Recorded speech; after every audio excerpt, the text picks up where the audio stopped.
आता यावरी जे जियावे तयापासून हे बरवे, जे शस्त्रे सांडूनी साहावे बाणयांचे, तयावरी होय जितुके ते मरणही वरी निके, परी येणे कल्मषे चाड नाही.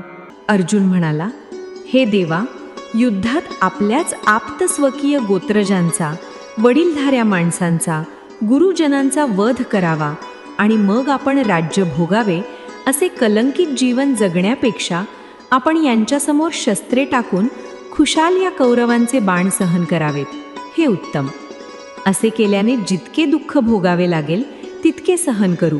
इतकेच काय, अहो शेवटी मृत्यू जरी प्राप्त झाला तरी तो अधिक चांगला. परंतु आता इथे या सर्वांचा वध करण्याचे, पाप करण्याची माझी अजिबात इच्छा नाही. जय जय रामकृष्ण हरी.